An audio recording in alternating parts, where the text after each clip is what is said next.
Welcome to Double Portion Inheritance with Maria Marola and Gary Wold, brought to you by DoublePortionInheritance.com. Since 1981, Maria heard the call of Yahuwah to become a watchman to the house of Yisra'el and to those within the traditional Christian church. She was instructed to warn them against the false doctrines and pagan traditions of men. After 25 years of studying Scripture, the word of Yahuwah came to Maria again in 2007 as she was called out of the corporate world to become a full-time intercessor and prophetic teacher. The name of the ministry, Double Portion Inheritance, was given to her after she received the revelation of the two houses of Yisrael from Ezekiel 37:16. The mission of this ministry is to bring together the stick of Judah and the stick of Joseph for the return of the Messiah, Yahushua. And now, Maria Marola. Shabbat Shalom, everybody. Today is February the 4th, 2023, and today's Torah portion is Beshalach, which means when he sent. Now, I'm going to start out with a prayer, so those of you who are listening, please come into agreement as we pray together. Hallelujah. Father, Yahuwah, Abba, we love you, we praise you, we worship you, Father. Yahuwah, your name is holy, your name is set apart. We thank you for the blood of Yahushua HaMashiach that cleanses us from all sin and all unrighteousness. Father, we thank you that we can confess our sins before you, and you are faithful and just to forgive us and to cleanse us of all unrighteousness. For those out there that are feeling guilty or condemned, or if you are feeling unworthy to be in Yahuwah's presence today, just confess your sins quietly to him. He will hear you, and he will cleanse you. He will receive your prayer. He will set you free from bondage, from addiction. Father, heal every person who's listening today. Heal them in their body. Heal them in their mind. Heal them in their spirit. Set them free from addiction. Set them free from the bondage of sin. Hallelujah. And let your word transform us today. As we study your scriptures, I pray that each and every word that we read would be alive and active, because your word is quick and powerful and sharper than any two-edged sword. And we know that your word is your bond between us, your covenant. Your word is a lamp unto our feet and a light unto our path. As we study your word, I pray that each word would leap off the page literally and speak to our hearts, and we would understand what it is that you are saying to us for today, that you would show us how it applies to our lives as individuals. In the name of Yahushua HaMashiach. Amen. Okay, so before we get started on the reading, I just want to go through something, because this was something Yahuwah was speaking to me about this morning as I was pondering about the pillar of fire by night, as you can see by that graphic that I made. As Israel was leaving Mitzrayim, as they were leaving Egypt, he called it a night to be much observed. They left at night. And a lot of people are confused about the timeline. They think that they left on the same night that they, ate the Passover lamb and put the blood on the doorpost. No, they left the following evening. There was 2 nights. There was the 14th of Abib and the 15th of Abib. And they weren't allowed to leave their houses until the next morning. And so they didn't leave their homes until the next morning. And the next morning, when Pharaoh finally let them go, they borrowed from the Egyptians the things that they needed. They baked their unleavened bread. And scripture tells us that when they left, it was at night. It was on the 15th of Abib. So the first night was the 14th, when they slaughtered the lamb. They placed the blood on the doorpost. The following evening, it says in Numbers chapter 33, that verse 3, that they were leaving as the Egyptians were burying their dead. And it says in scripture that it is a night to be much observed. That was the night that they left. The first night is when they stayed inside and the death angel passed over them.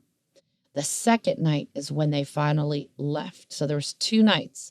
And we keep it as 2 nights. The night of the 14th of Abib is when our Messiah ate his Passover meal with his disciples. A lot of people rationalize that it could not have been a Passover meal, even though the four Gospels tell us Yahushua said to them, "Go and prepare the Passover that we may eat it."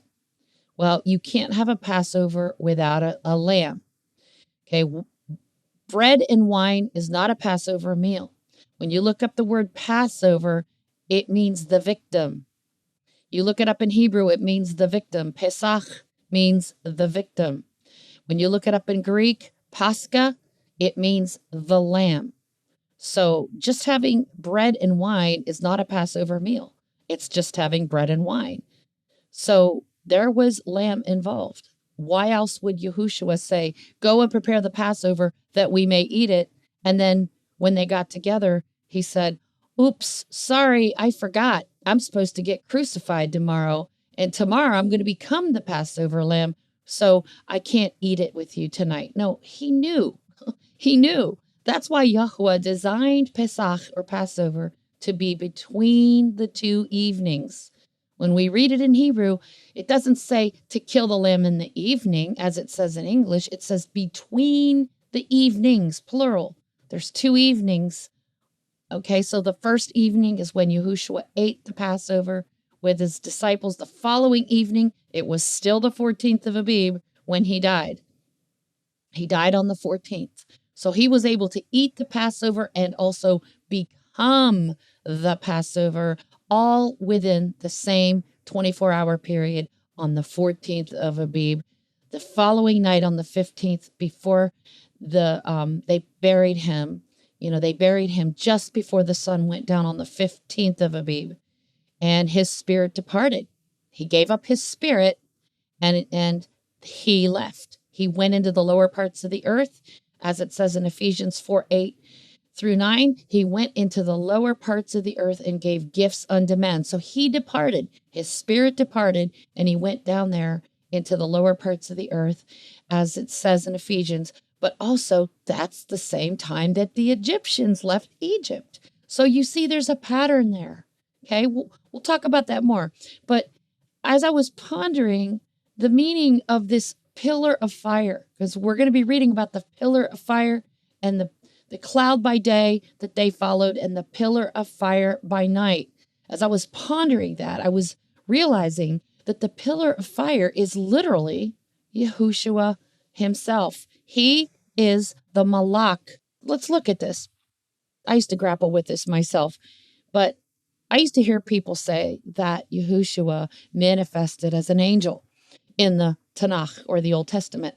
And I used to get very offended when I heard them say that, because I thought they were diminishing him, diminishing his deity, and relegating him to just an angel. And so in my mind, I couldn't understand that. I'm like, wait a minute, you're saying he's nothing more than an angel? That's how I took it. But now let's look at the Hebrew word for angel. Okay, malach. Malach means a messenger, specifically of Elohim. It also means a prophet, a priest, or a teacher, and it can mean a king. Now, isn't Yahushua all those things? Is he not Melchizedek, king and priest? Was he not a prophet? Was he not a teacher? Of course. And what does it say in John chapter 1? And the word became flesh and dwelt among us. So if he's the word of Yahuwah, is he not the messenger of Yahuwah? So let's take a look at Exodus 3:2, where it says the angel, and then that's the word malach, of course, but the of the part, it's not there. When you look it up in Hebrew, there's no of the. It just says the malach Yahuwah appeared unto Moses, what? In a flame of fire. So he literally manifested to him in the form of a fire. But it didn't consume the bush. It was a supernatural fire. And then all throughout Exodus, which we're going to read today in chapter 13, we're going to see that a pillar of fire is what gave them light. Okay, didn't Yahushua say, I am the light of the world? Thy word is a light, a lamp unto my feet, and a light unto my path. And so we're going to read about this pillar of fire. When we read it, I want you to see what I saw this morning, that the pillar of fire is literally Yahushua's presence with them. And then when we go down to these verses here in Exodus 23:23, Yahuwah says, "For my angel shall go before you." My angel. But it's not the word angel like we think, Leonardo da Vinci's, paintings on the Sistine Chapel, these little baby angels with wings. No, no, no. That's not what angel means. Malak, my messenger, my Malak shall go before you and bring you in unto the Amorites and the Hittites and the Perizzites and the Canaanites, the Hivites and the Jebusites, and I will cut them off. And then he says it again here in Exodus 32:34. He says, "Therefore, now go, lead the people unto the place of which I have spoken unto you. Behold, my," and the word "my" isn't even in there, okay? Understand, the word "my" was added by the English translators. So it doesn't even say "my angel." It just says, "Behold, Malak shall go before you." So in other words, Malak is Yahuwah. It's Yahushua. He's, you have to understand, the Father and the Son are not ever separate. The Son and the Father are one. They are one being, one spirit, one mind. He said to Philip, "How long have you been with me and you still don't recognize me? If you've seen me, you've seen the Father." See, because Yahuwah and Yahushua are so intertwined with each other. They're not separate. They're not two separate beings. So, it doesn't even say "my angel." It just says, "For angel, Malak, shall go before you." So that's interesting. Now, even in Revelation 22:16, Yahushua says, "I, Yahushua, have sent angel." And it doesn't even use the word "my" in there. The word "my" is not in there. It's just, "I, Yahushua, have sent Malak to testify." Why? Why does he send Malak? Well, because, Yahuwah can be in every place at once. He is a spirit. He can be everywhere. He could be on the throne as the Father. He could be down here as the Son. And it's like water. I could take a bucket of water and I could take some of that water from the ocean and then bring it home into my house and pour some of that water into a different container, like a pitcher or a glass. And it doesn't matter how many containers I fill. It's the same water. It's the same substance. And that's how Yahuwah's spirit is. Yahuwah's spirit can fill many vessels, and it's still one spirit. It's still one substance. Okay? So I just want you to understand that what we see when we see the pillar of fire, that pillar of fire was Yahuwah manifesting his presence to us. In fact, right here in Joel, it talks about in the end times, it says, and I saw another mighty Malak come down from heaven, clothed with a cloud, and a rainbow was upon his head, and his face was as it were the sun, and his feet as pillars of fire.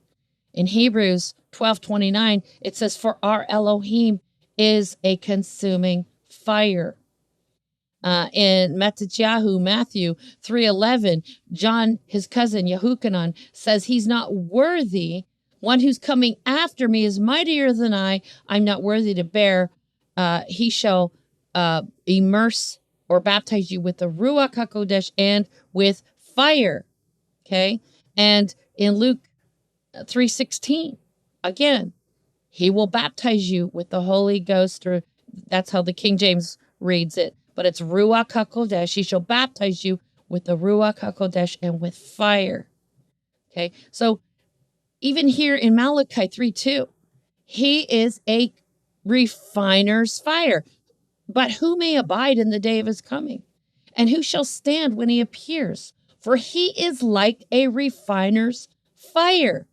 So just get that in your mind as we're reading these verses about the pillar of fire, that Yahushua himself literally manifested to them. He's the angel or the malach that led them out of Mitzrayim. How many times did Yahuwah say that he saved? He says, I have saved you by my outstretched arm. He says, by my outstretched arm. Well, let's look at Isaiah 53, where Isaiah, Yeshayahu, says, to whom is the arm of Yahuwah revealed? Well, who's the arm? The arm is Yahushua. He is the arm. He's the same arm that took them and brought them out of Mitzrayim. So he is the arm of Yahuwah. Okay? And so whenever it talks about the malach, the angel that brought them out, that's Yahushua HaMashiach. Okay? And he's not separate from the Father because the Father is a spirit, but Yahushua is the visible image of the Father. So let's go to Exodus 13:17, Shemoth. That's the first part of what we're reading today. And I love this. Whenever we read, and it came to pass, every time we see, and it came to pass, it's just one Hebrew word, Hayah. It's the same word that we see in Exodus chapter 3:15. Okay, go with me to Exodus 3:15. And what does it say here? I'm sorry, verse 14 is what I meant. Okay. When Elohim said to Moshe, I am that I am. It's the word Hayah. Hayah. Hayah Asher Hayah. Okay. Hayah. It means to exist, to come to pass, to become. Okay. So when he says, I exist, and Asher means, it's a conjunction, right?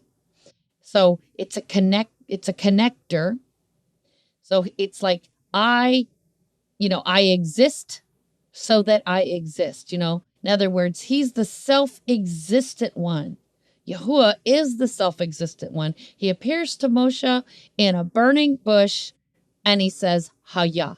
Now we go to Exodus Shemoth 13:17. And what do we see?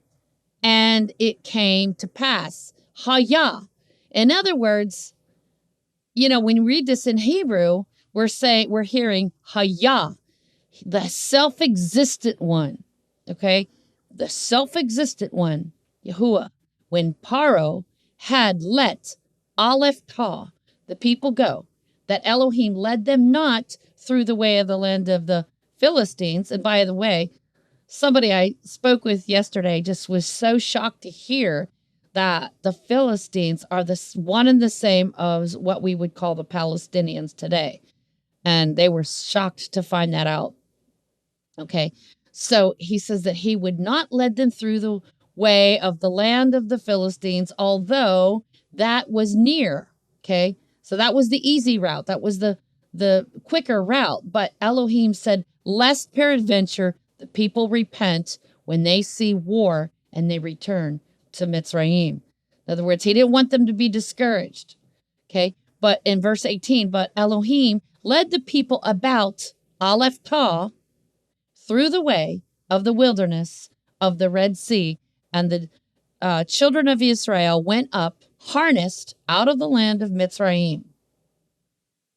Now, the word here for red is suf, which means papyrus, reed, okay? And then the word sea is yom, so it's in Hebrew it's yom suf, okay? In Exodus 3:19, and Moshe took Aleph Tah, the bones of Yahusef, that's Joseph, with him, for he had straitly sworn the children of Israel, saying, Elohim will surely visit you, and you shall carry up my bones away, Aleph Tah, hence with you. So Yahusef, Joseph, is a prophetic shadow and type of Messiah. So them carrying up his bones out of Mitzrayim, out of Egypt, is like a prophetic picture of Messiah going with them. He is the Malach. He's the one that's going with them. Shemoth, Exodus 13:20, and they took their journey from Sukkot and encamped in Etam in the edge of the wilderness. And Yahweh went before them day by day in a pillar of cloud to lead them by the way, and by night in a pillar of fire to give them light to go by day and by night. Okay, and that word cloud is anan. It just means a cloud covering the sky. That is the nimbus or thundercloud. Exodus 13:22. He took not away the pillar of the cloud by day, nor the pillar of fire by night from before the people. Okay. And just want to make sure I know tell me, honey, what the how far I'm going with the Torah portion. Okay. Okay, so in verse 14, and Yahweh spoke unto Moshe, saying, speak unto the children of Israel, that they turn and encamp before, now this is a difficult word for me, Pi-ha-kirot, okay? Pi-ha-kirot. And it means mouth of the gorges, okay? And so they encamped before Pi-ha-kirot, between Migdol and the sea, over against Baal Zephon. Before it shall you encamp by the sea.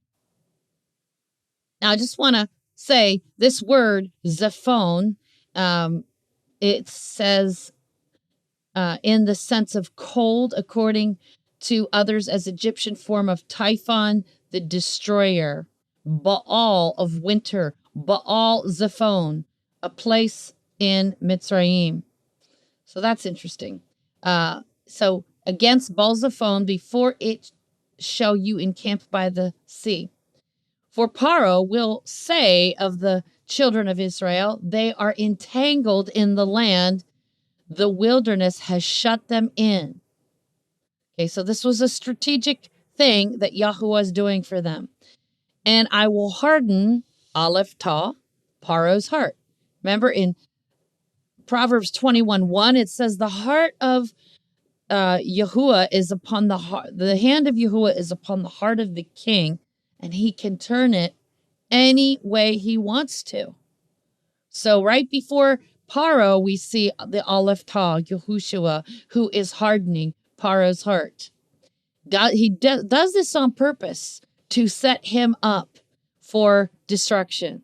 He gives him a chance to repent, but with each chance that he gets to repent, he is not being honest. He lies. He pretends to repent, and he doesn't. So Yahuwah is the one that's hardening his heart, but, he's the one, he knows Paro is not going to change. So he's really setting him up for destruction. And I will harden Paro's heart that he shall follow after them, and I will be honored upon Paro and upon all his host, that the Egyptians, the Mitzrites, may know that I am Yahweh. And they did so. To further expound on hardening of the heart, it's kind of interesting. It's not the way we think of it. It's kind of like he strengthened his resolve to do what was already in his heart to do, so that his miracles didn't change his mind. Right? It's like, don't give up on me now just because I'm stomping you. Don't give up. You continue to do what you're doing so that I may show myself. Yeah, that's right. Exactly, honey. I agree. Exodus 14:5. And it was told the king of Mitzrayim that the people fled, and the heart of Paro and of his servants was turned against the people. And they said, why have we done this, that we have let Aleph Tah, Israel, go from serving us? See, they were so fickle that one minute, he's angry because Paro loses his firstborn son, and the people in Mitzrayim lose their firstborn, and they quickly forget, and now they're regretting that they let them go. Okay, so Exodus 14:6, and he made ready Aleph Tah, his chariot, and took his people with him. And 14:7, and he took 600 chosen chariots and all the chariots of Mitzrayim and captains over every one of them. And verse 8, and Yahuwah hardened Aleph Tau, the heart of Paro, king of Mitzrayim, and he pursued after the children of Israel, and the children of Israel went out with a high hand. But the Mitzrites, the Egyptians, pursued after them all the horses and chariots of Paro and his horsemen and his army, and overtook them encamping by the sea beside Pihakirot, before Baal Zephon. Verse 10, and when Paro drew near, the children of Israel lifted up Aleph Tau their eyes, and behold, the Mitzrites, the Egyptians, marched after them, and they were sore afraid. And the children of Israel cried out unto Yahuwah. Exodus 14:11, and they said unto Moshe, because there were no graves in Mitzrayim, have you taken us away to die in the wilderness? Wherefore have you dealt thus with us to carry us forth out of Mitzrayim? Verse 12, is not this the word that we did tell you in Mitzrayim, saying, let us alone, that we may serve Aleph Tau, the Mitzrites, or the Egyptians? For it had been better for us to serve Aleph Tau, the Egyptians, than that we should die in the wilderness. See, look how fickle the Israelites are being. Even after all the 10 plagues that Yahuwah poured out on Mitzrayim and Egypt, but they were not affected by the plagues. And even after they placed the blood of the lamb on their doorposts and the death angel came over everyone in Egypt or Mitzrayim, and the Egyptians' firstborn died, but all of Israel were spared. Even after all of this, they're still doubting. They're still doubting him. And it's just unfathomable, because if you'd seen that many miracles that Yahuwah had done, why would you keep on doubting? Because, see, they had lived in bondage. They were under bondage. They were in slavery. And that's sort of like how we are in America. We've been in this spiritual type of bondage under this tyrannical government, and we mistrust everything. And rightfully so. We should mistrust the government. They're not for us. They're against us. But nevertheless, what happens is we start to mistrust everybody, including Yahuwah. Okay, that mistrust starts to carry over into, you don't trust anybody. You don't even trust Yahuwah. So they've been, they've grown calloused from all this hard bondage and labor in Mitzrayim, and they're having a hard time trusting anybody. And then we go to verse 13. And Moshe said unto the people, fear you not, stand still and see Aleph Tau. I love that. Aleph Tau, that's Yahushua. He's the Aleph and the Tau. Stand still and see Aleph Tau, the salvation. And that word salvation is Yeshua. Now, Yeshua is just a word, saved, deliverance, salvation. His name is Yahushua. It has the Father's name in it. But, after the Jewish people, the Yehudim, came out of Babylonian captivity, they, the scribes truncated the name for Joshua to Yeshua. Okay, Yeshua was never really a proper name. It just means salvation. And so, but the son's name, Joshua, is Yahushua, which means Yahuwah is salvation. It says, see the salvation, Yeshua. It is Yahushua who is their salvation. See the salvation of Yahuwah. Because even the name Yahushua means Yahuwah saved. He's all over this. Yahushua is all over this. And Moshe said unto the people, fear you not, stand still and see Aleph Tau, the salvation of Yahuwah, which he will show you today. For Aleph Tau, the Egyptians, whom you have seen today, you shall see them again no more, forever.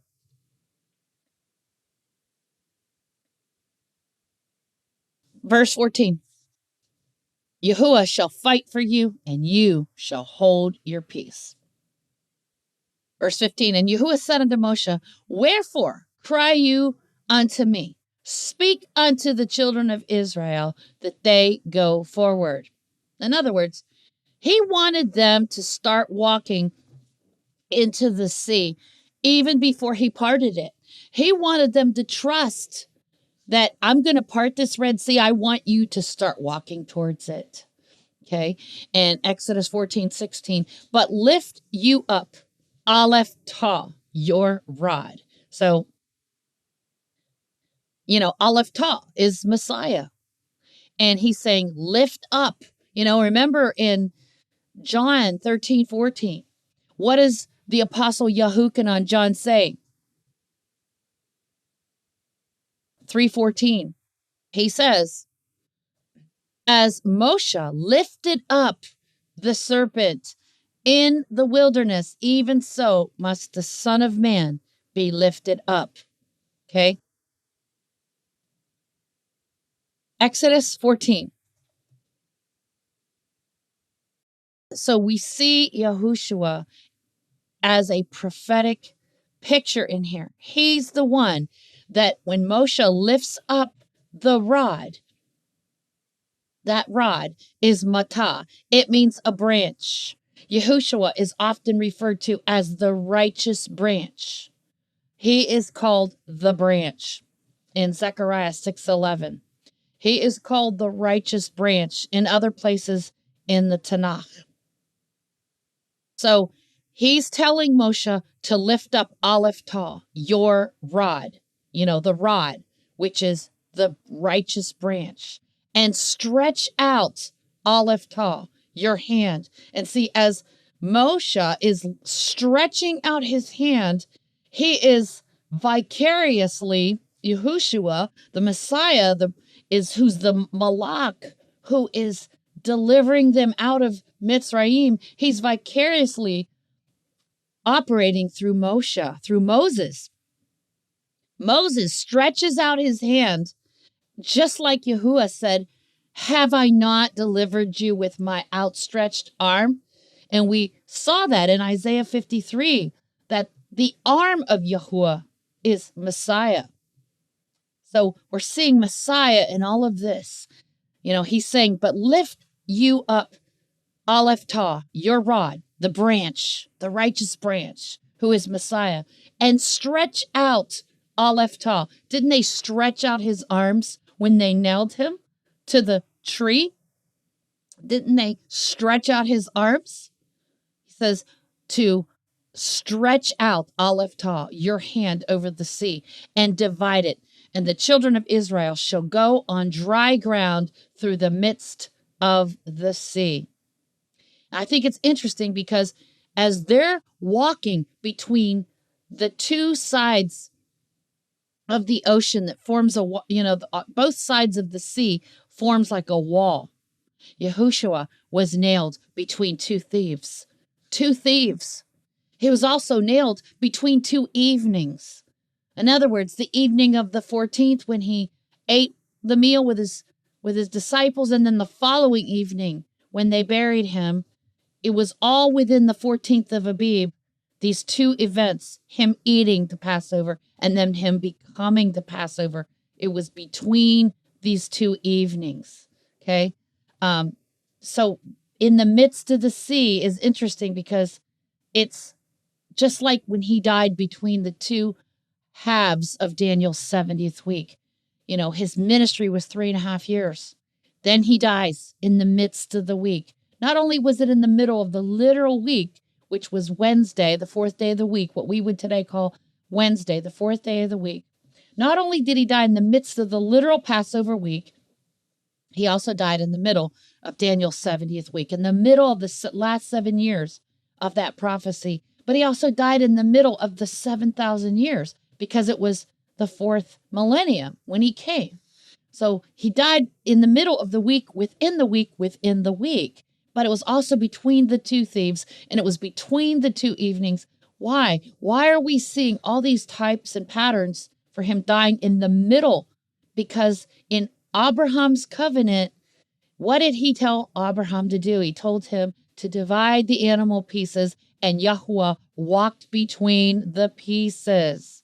Walked between the pieces because he saw that in the future, the two houses of Israel would be divided. They would become a divided house.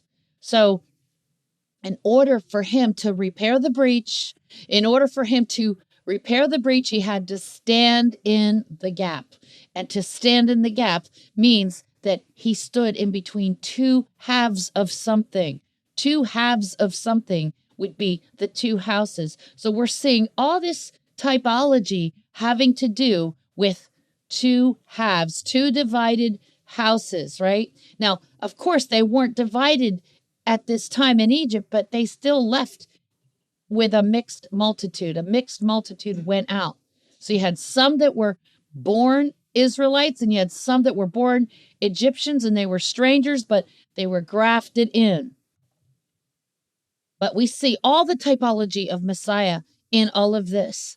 Exodus 14:17, and behold, I will harden, Aleph Tah, the hearts of the Mitzrites or the Egyptians, and they shall follow them, and I will get me honor upon Paro and upon all his host, upon his chariots and upon his horsemen.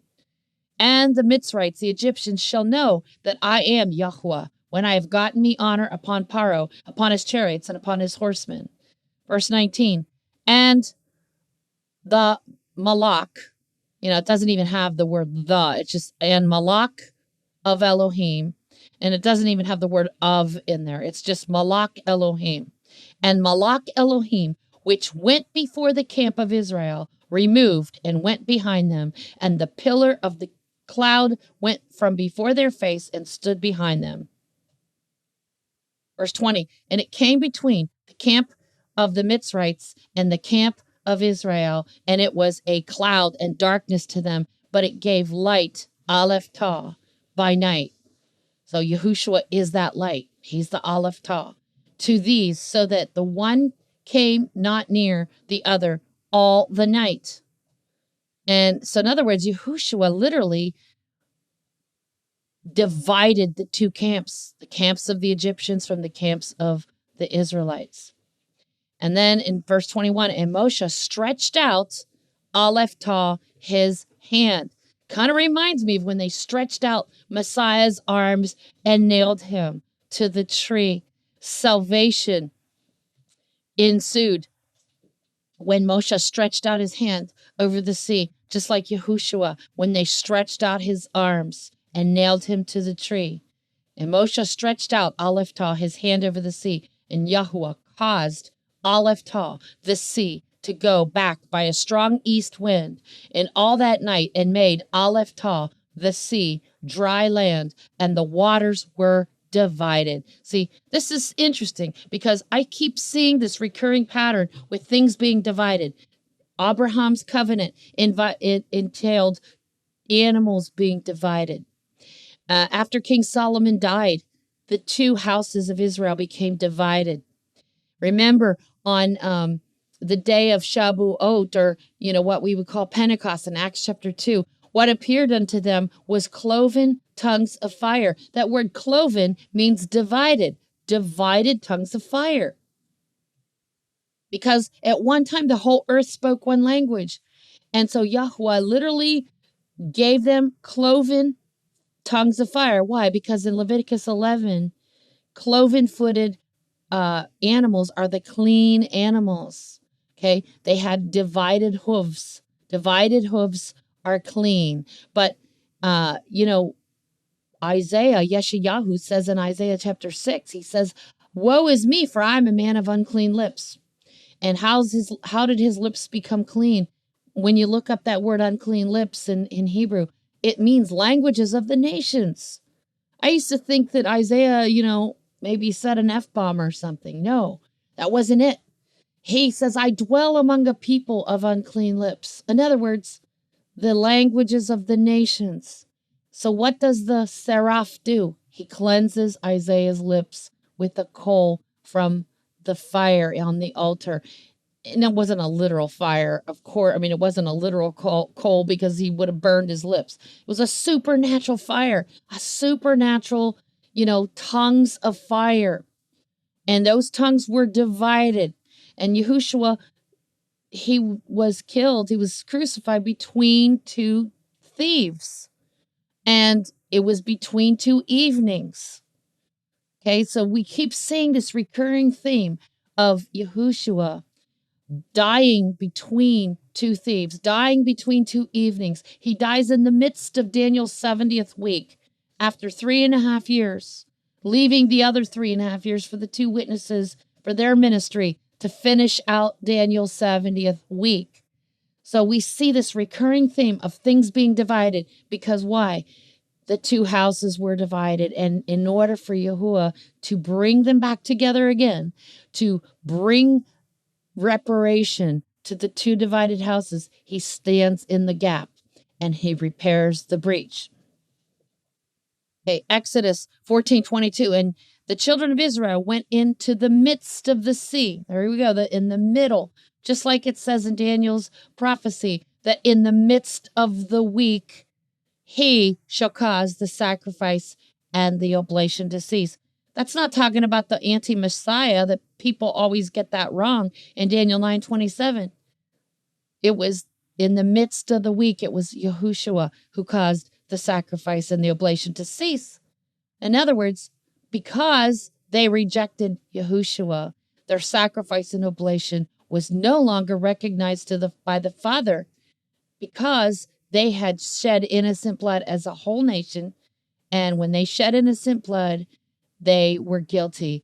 And that means that everything they did in the temple moving forward up until the Romans came and destroyed everything. And 70 AD, their sacrifices were not accepted by the Father. They were not acceptable to him.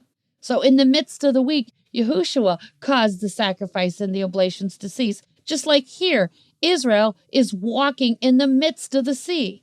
Because why? Yahuwah, in his foreknowledge, knew that they were going to become two divided houses. So he has them walking in the midst of the sea. It's a foreshadowing of Yahushua, who walked between the two divided pieces with Abraham's covenant. So everything in this act is pointing us to the covenant of Yahuwah. They're walking in the midst of the sea, just like Yahuwah walked between the pieces, the two animal pieces in Abraham's covenant.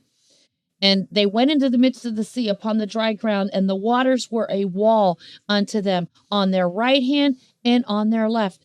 What did Yahuwah tell us many times throughout the scriptures? He says, look neither to the left nor to the right. He wants us to be centered. He wants us to be, balanced. And we often see people going too far to the right or they go too far to the left. Either they're all, people in Christianity, they're all about the things of the Spirit. And, they ignore the Torah and they say, well, I don't need the Torah. I have the Holy Spirit. And then you have people in this Hebraic community and they're all about the Torah. And they say, well, we don't need the Spirit. We've got the Torah. And so it's like there's this, balance that is needed. That's why they walked in the midst of the sea, because in the middle is, you're centered, you're balanced. That's why he says, don't go too far to the left, neither to the right. So on either side was this wall of water, but they went down that straight path of salvation in the middle. And Exodus 14:23, and the Egyptians pursued and went in after them in the midst of the sea, even all of Pharaoh's horses, his chariots, and his horsemen. Okay, and there's that word again, Hayah. And it came to pass, Hayah, that in the morning, watch Yahuwah looked unto the host of the Egyptians through the pillar of fire and of the cloud, and troubled Aleph Tah, the host of the Egyptians. And verse 25, and took off Aleph Tah their chariot wheels. In other words, it was Yahuwah who took off their chariot wheels, that they drove them heavily, so that the Mitzrites, the Egyptians, said, "Let us flee from the face of Israel, for Yahuwah fights for them against the Egyptians." See, they recognized that it was Yahuwah fighting for them. 26, and Yahuwah said unto Moshe, "Stretch out Aleph Tah, your hand over the sea, that the waters may come again upon the Egyptians, upon their chariots, and upon their horsemen." Verse 27, and Moshe stretched forth Aleph Tah, his hand over the sea, and the sea returned to his strength. When the morning appeared, and the Egyptians fled against it, and Yahuwah overthrew Aleph Tah, the Mitzrites, the Egyptians, in the midst of the sea. So they walked all across the Red Sea at night, okay? There's people that say that the calendar date changes in the morning, but no, the calendar date changes at night, in the evening. Why? Because right in Genesis chapter 1, he tells us right here, he called the light day, and the darkness he called night. And the evening came first, right? And then the morning was the first day. That's the precedent right there. The calendar date changes in the evening.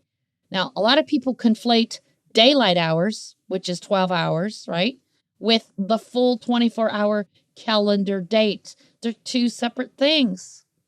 He called the daylight hours day, yom, Hebrew word yom. He called the evening ereb, which, by the way, ereb means a mixture of light and dark. And when it says that they came out of Egypt as a mixed multitude, it's the same word, ereb. Okay, the mixture of light and dark.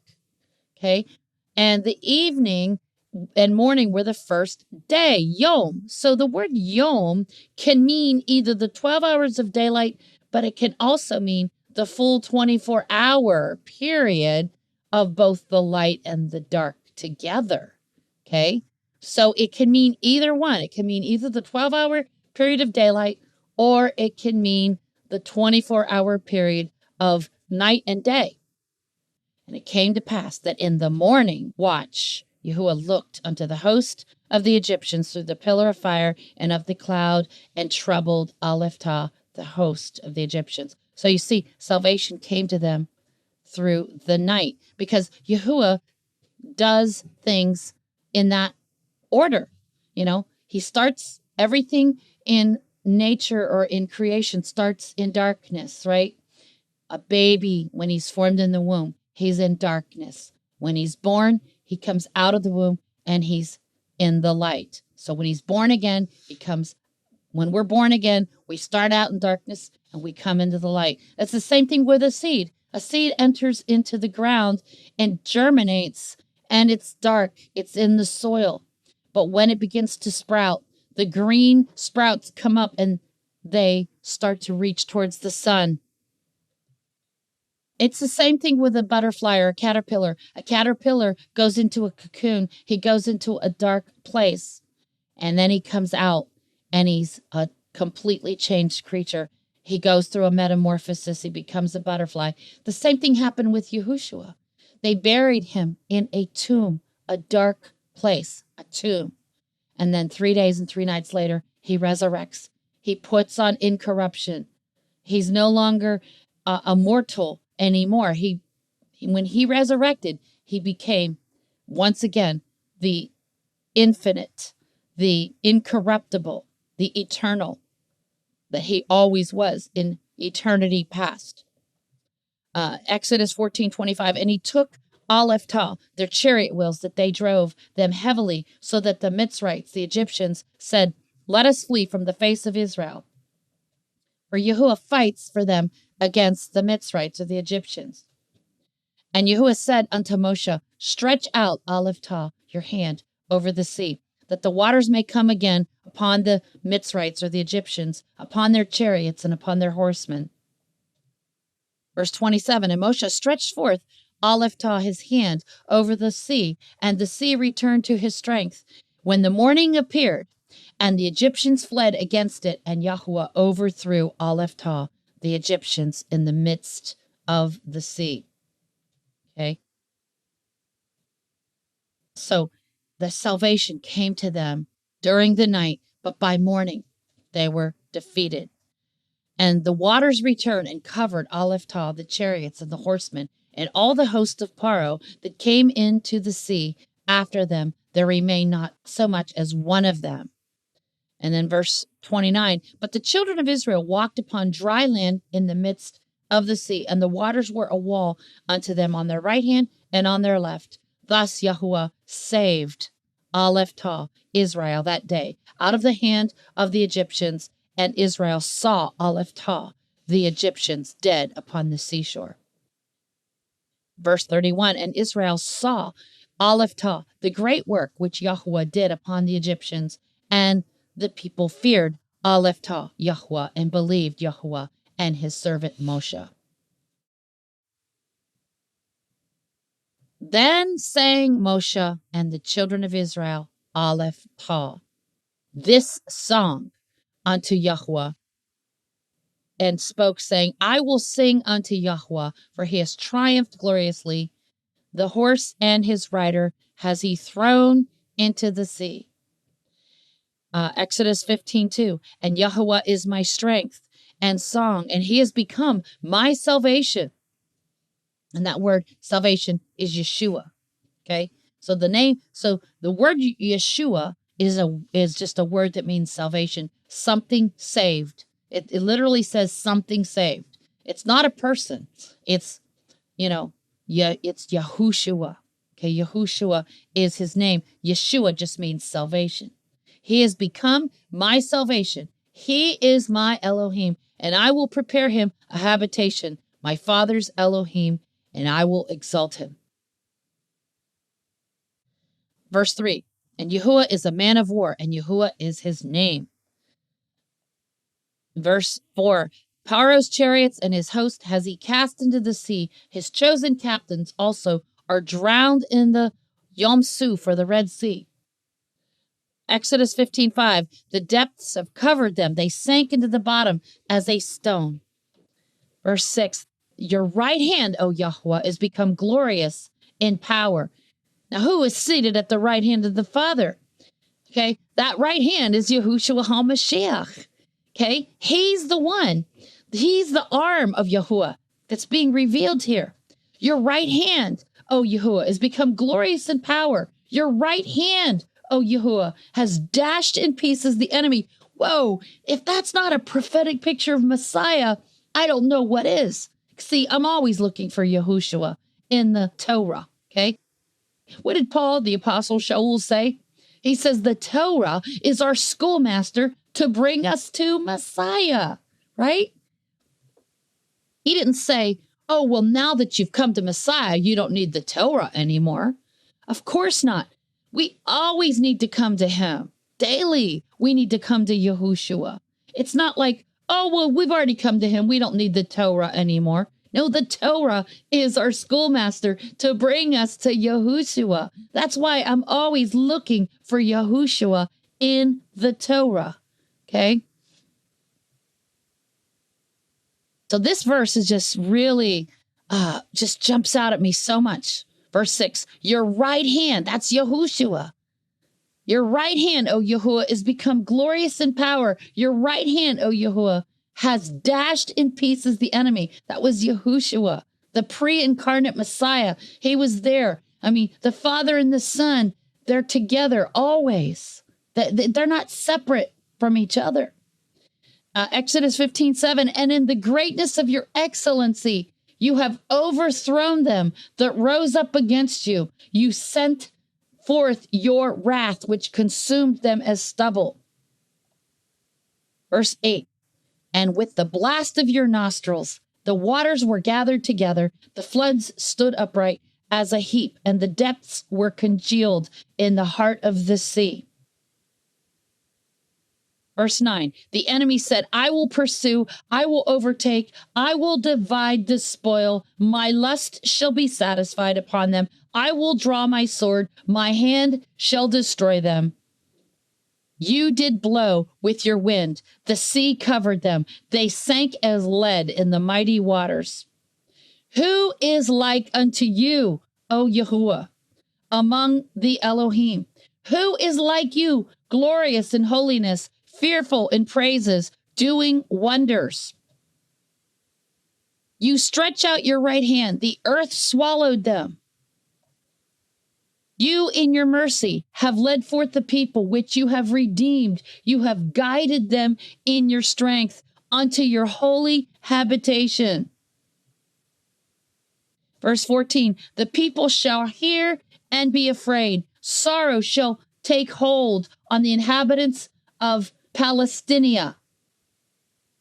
People say that all those living in the modern state of Israel, they're not the real Israel. They're not the real Yehudim. Oh, yeah? Then tell me, why is prophecy being repeated, coming against the Israelites today? Now, I'm not saying the government is good. Of course, the Illuminati, the Vatican, they have their foothold there. That doesn't mean all the people that live there are all the synagogue of Satan, okay? People need to really think it through because, America is governed by a wicked government too. How'd you like it if people from other countries called us the synagogue of Satan because we live in a country that's governed by Freemasons? Exodus 15:15. Then the dukes of Edom shall be amazed. The mighty men, trembling, shall take hold upon them. All the inhabitants of Canaan shall melt away. Verse 16. Fear and dread shall fall upon them by the greatness of your arm. There's the arm again. The arm of Yahuwah. That's Yahushua. He is the arm. Okay? In other words, the Father is invisible. Yahushua said, Elohim is a spirit. When he talked to the woman at the well, he said, Elohim is a spirit. Okay? But Yahushua is the visible image of the invisible Elohim. He's the physical, outward manifestation. He's the arm. Okay? And so here we have the arm. Once again, the greatness of his arm. They shall be as still as a stone till your people pass over, O Yahuwah, till the people pass over, which you have purchased.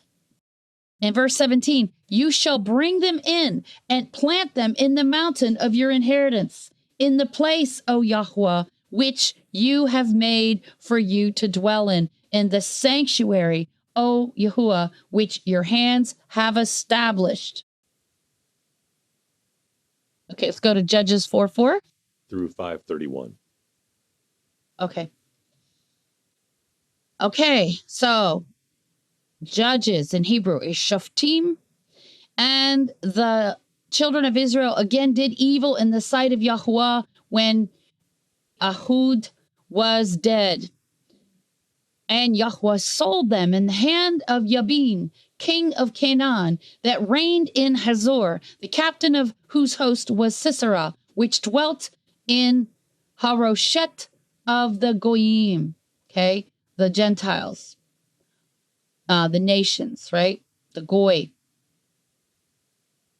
In verse 3, and the children of Israel cried unto Yahuwah, for he had 900 chariots of iron, and 20 years he mightily oppressed Alephah, the children of Israel. And Deborah, her name literally means the honeybee. Okay, that's literally what it means, the bee, the honeybee. Because the root for her name is Debar. Debar means the word. It's what we say about the book of Deuteronomy is Debarim. It means words. So here, Deborah, her name comes from the root word Debar, which means the word. Okay, and the word is like honey. That's why her name means the bee, the honeybee.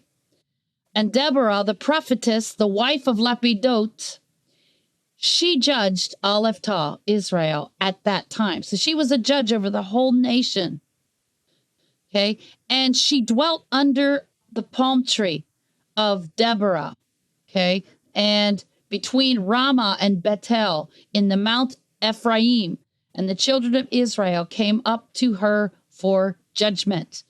So in other words, she judged the whole, she's like Judge Judy on television, if you will, like people coming to her, with problems, and she judges. What did she judge from? She uses the Torah. She's a teacher of the Torah. So, all these people that say, oh, women should be quiet, women are allowed to speak, women have to be quiet. No, that's false. The Apostle Paul was not silencing women. It's just a misunderstanding because of translation. Okay, when the Apostle Paul was saying, I do not permit a woman to teach a man, the translation says, I do not permit a wife to usurp her husband's authority. That's really what it says. I do not permit a wife to teach her husband or to usurp his authority. Now, if the husband says, teach me how to bake these chocolate chip cookies, that's fine. She can teach him that if he asked her to do it. If he asks her to do it, she's under his authority. Okay? So, and it's the same thing with scripture. My husband asks me stuff all the time about scripture because he knows that I study intensely. He's got a 9-to-5 job. He doesn't have time to study as much as I do. And she's got a crazy memory for scripture, which I do not have. But, he's always asking me things and, I've got permission from him. He doesn't mind me pointing out things to him because he asks me. Okay, so I'm still under his authority. And of course, you guys don't see when I say, I hear what you're saying. I don't see it that way. That's fine. But eventually he does. Often, not always. We have our differences. Yeah. Okay, verse 6. And she sent and called Barak. And this word Barak is spelled with a Q. And this word Barak, now a lot of people think that that's the same name for Barack Obama, but it's not because it's spelled with a Q on the end. Now they spell it with a K, but there's two different words in Hebrew for Barak. When it's spelled with a Q, it means lightning, but if it's spelled with a K, it means blessed. Okay. But here the English translator spelled it with a K, but this word here, Barak with a Q, means lightning. But Barack Obama's name doesn't mean lightning. Of course, he chose the Muslim name to mean blessed. We know he's not blessed. He's wicked. But still, the point being is that, when Yahushua said, I saw Satan fall as lightning from heaven, that word lightning is Barak, right? But people try to say that that's Barack Obama, but it's not because, like I said, the name Barak, if it's spelled with a Q, it's lightning. If it's spelled with a K, it means blessed.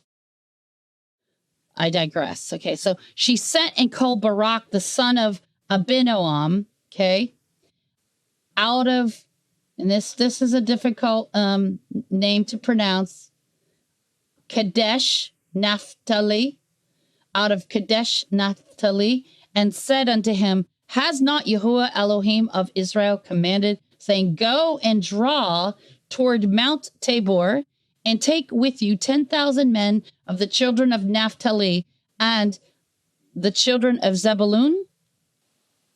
Doesn't that literally mean set apart Naphtali? It right. Says my wrestling. It's like when Jacob wrestled with Yahuwah all night long. It means my wrestling. What I'm saying is above. It's referring to the tribe, which still means, wrestle or whatever, but it's Kadesh or Kadosh, which is set apart. Yeah, exactly. Mm-hmm. So a sanctified wrestling or maybe they're a sanctified tribe. Yeah. A sanctum is what it says, but I'd have to look up that word more on Strong's Concordance. Let's see, let me look at it. 6443. It's interesting because there's two different words here. There's Kadesh and then there's Naphtukim. So there's two different words here. 6943. Let's look at that. Yeah, one refers to the tribe. And one is referring to being set apart or setting apart. Kadesh, a sanctum, but it comes from this other word, 6942. 6942 is Kadash, means to be clean ceremonially, to consecrate, to dedicate, to hallow, to purify, to sanctify. So it comes from that root word. But the other Which word, is why we say set apart, is because when you're making something holy or sanctified, Mhm. it's unique from other things that are common. So then 53:20, which is naftukim, 53:20. Let's look that up.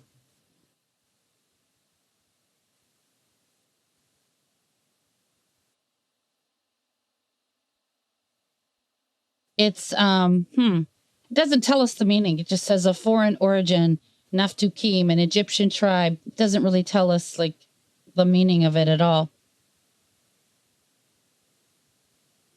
So what's happening here is she sent and called Barak, the son of Abinoam, out of Kadesh Naphtali, and said to him, has not Yahuwah Elohim of Israel commanded, saying, go and draw toward Mount Tabor and take with you 10,000 men of the children of Naphtali and of the children of Zebulun? And I will draw unto you to the river Kishon, Alephah, Sisera, the captain of Jabin's army, and with his chariots and his multitude, and I will deliver him into your hand. And Barak said unto her, if you will go with me, then I will go. But if you will not go with me, then I will not go. See, this man had so much confidence in Deborah because he understood the anointing that was on this woman's life, that Yahuwah had called her to be a mother in Israel. She was a judge of the whole nation. So he trusted in the anointing that was on her. Verse 9, and she said, I will surely go with you, notwithstanding the journey that you take shall not be for your honor, for Yahuwah shall sell Alephah, Sisera, into the hand of a woman. And Deborah arose and went with Barak to Kadesh. Now I want to look up this word, Barak, 1301. 1301, let's see.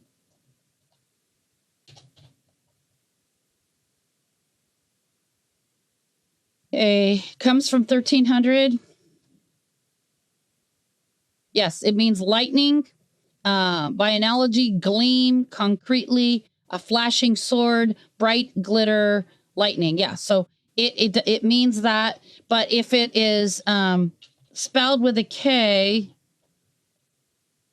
see, with a kaf instead of a kuf. Let's see, Baruch. Yeah, Baruch means blessed, but in Arabic it's pronounced Barak, but in Hebrew it's Baruch. Okay, so yeah, it's the same basic root word. The word Baruch, which is blessed, ends with a kaf.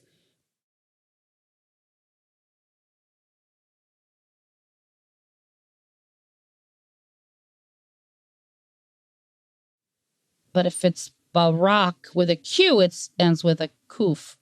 So anyway, Judges 4:10, and Barak called Alephah, Zebulun, and Naphtali to Kadesh, and he went up with 10,000 men at his feet, and Deborah went up with him.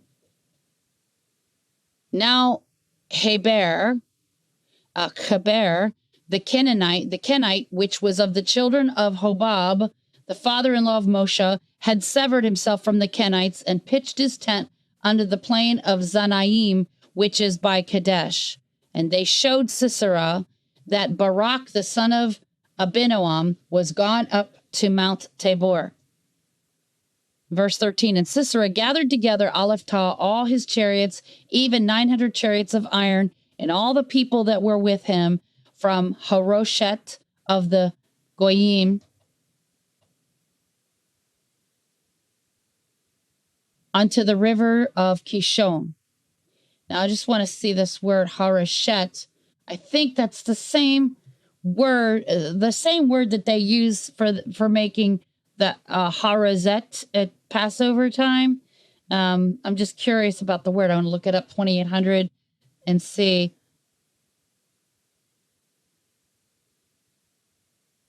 It's supposed to represent mortar, brick and mortar, 27.99. Mechanical work, carving, cutting, Haroshet. I would think that's different. Zayin versus a Shin? What do you mean? Haroset versus Harozet? It's just that a lot of Hebrew words, whenever you translate it into English, they don't pronounce it that way. It's kind of been anglicized. You know what I mean? Yeah, I hear you. I just didn't know if it was supposed to be, Haroset, or it's actually supposed to be Harozet in terms of the spelling with a zayin or a shin. When you look at the root word harash, it means to scratch, it means to plow, to engrave, to fabricate of any material. So I think it does, because the harazet that we eat at Passover time, made out of apples and walnuts and things, it's supposed to represent the mortar that held the bricks together. So it's building materials. You know what I mean? So I can see where that word came from. Yeah, I can see the correlation. Yeah. Yeah. So harashet of the Gentiles, of the, Goy, unto the river of Kishon. And then verse 14, and Deborah said unto Barak, up, for this is the day in which Yahuwah has delivered Alephah, Sisera, into your hand. Is not Yahuwah gone out before you? So Barak went down from Mount Tabor, and 10,000 men after him. And that word Tabor means broken. And Sisera, it doesn't say the meaning of the name. It just says a Canaanitish king. Verse 14 or 15, and Yahuwah discomfited Alephah, Sisera, in all his chariots and all his host with the edge of the sword before Barak, so that Sisera lighted down off his chariot and fled away on his feet. But Barak pursued after the chariots and after the host unto Harashet of the Goyim, and all the host of Sisera fell upon the edge of the sword, and there was not a man left.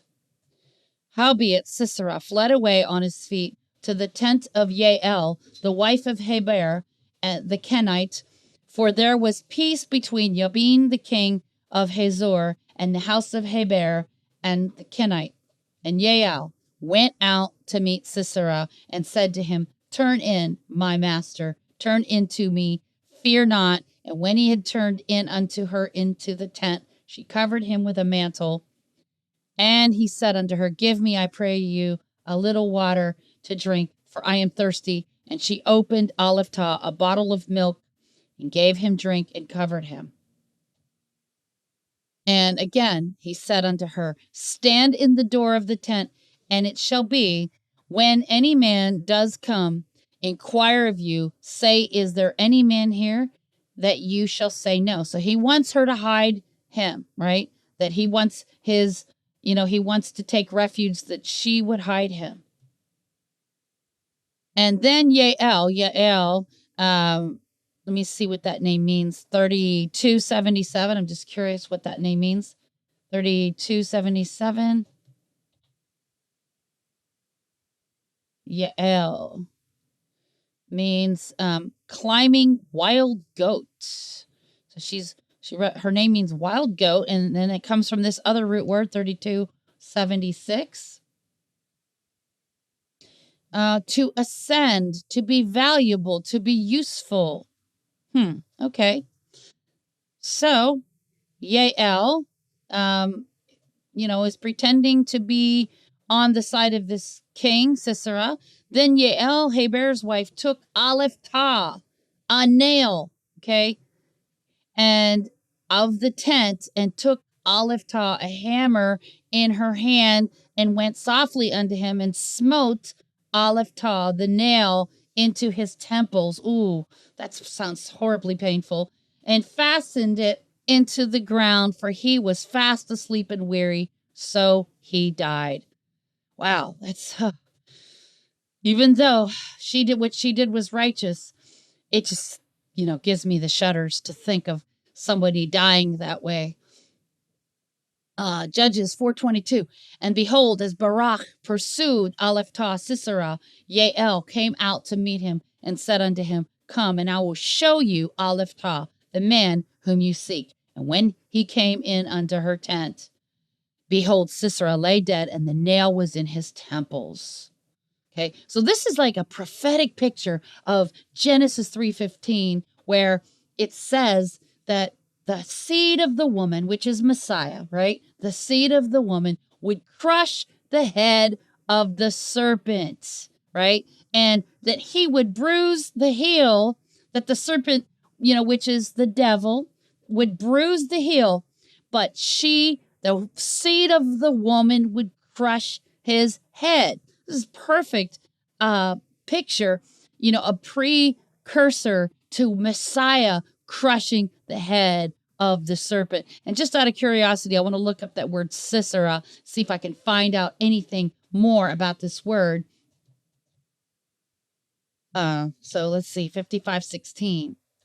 And Sisera doesn't tell us the meaning, just says, of uncertain derivation. Sisera, the name of a Canaanite. Okay, it doesn't tell us, but interesting. So Elohim subdued on that day Aleph Tah, Yabin, the king of Canaan, before the children of Israel. And then Judges 4:24.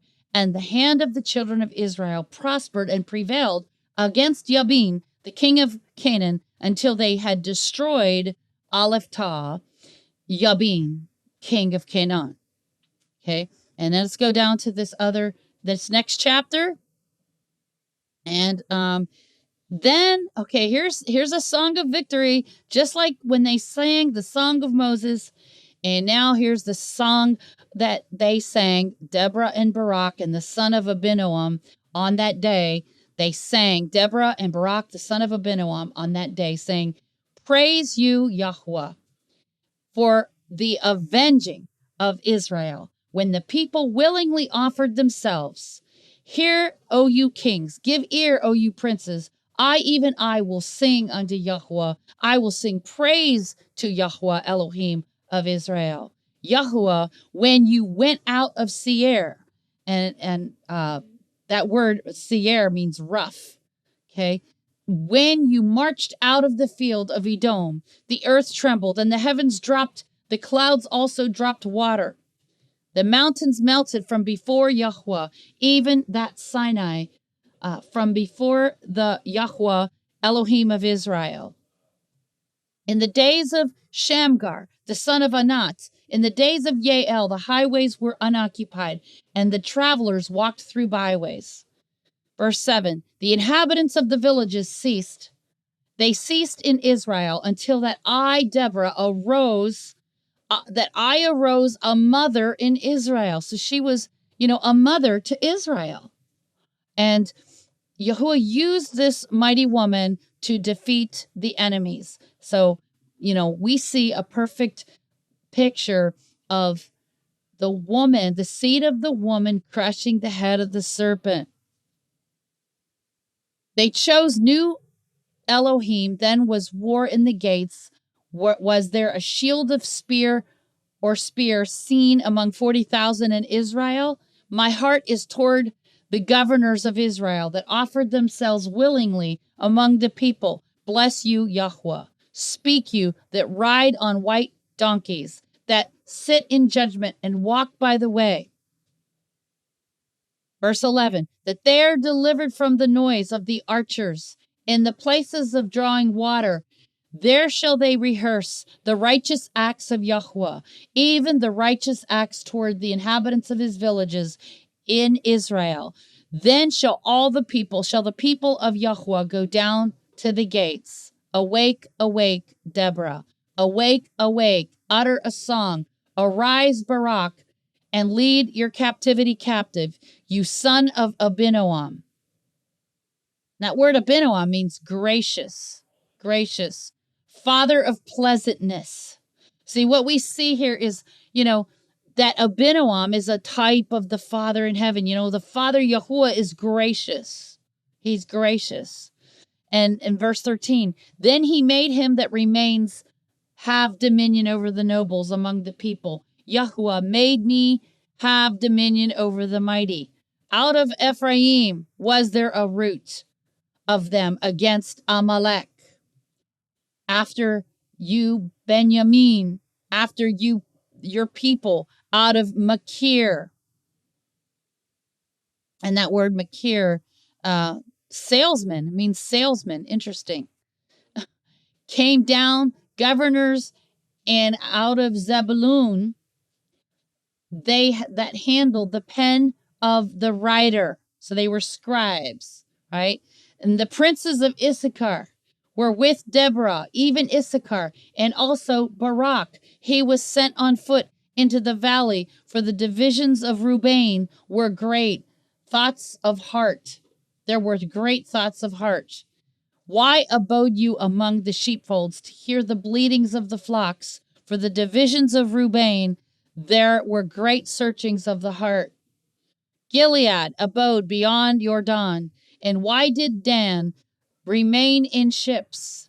Asher continued on the seashore and abode in his breaches. Zebulun and Naphtali were a people that jeopardized their lives unto death in the high places of the field. The kings came and fought. Then fought the kings of Canaan in Tanakh by the waters of Megiddo. They took no gain of money. They fought from heaven. The stars in their courses fought against Sisera. The river of Kishon swept them away, that ancient river, the river of Kishon. O my soul, you have trodden down strength. Then were horse hoofs broken by the means of pransings, the pransings of their mighty ones. That word pransing is interesting. It says reduplication, gallop. In other words, like the horse is galloping. And then in verse 23, curse you, Meroz, said Malach Yahuwah. Okay, so it's Malach Yahuwah. The word of the isn't there. So every time we see Malach Yahuwah, that's talking about the Messiah, the pre-incarnate Messiah, who is the messenger Yahuwah.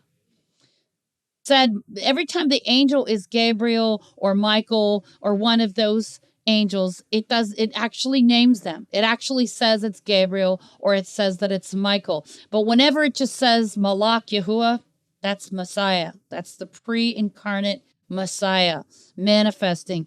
He says, curse you, Meroz, said Malach Yahuwah. Curse you bitterly, the inhabitants thereof, because they came not to the help of Yahuwah, to the help of Yahuwah against the mighty.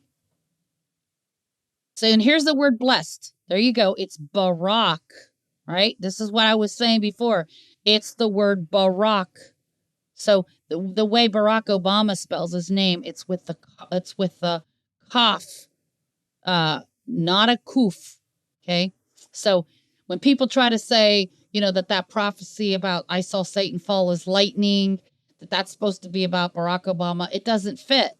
I'm not saying he's a good guy. I know he's wicked, but it just doesn't fit because his name is spelled with the K at the end. Barak, blessed.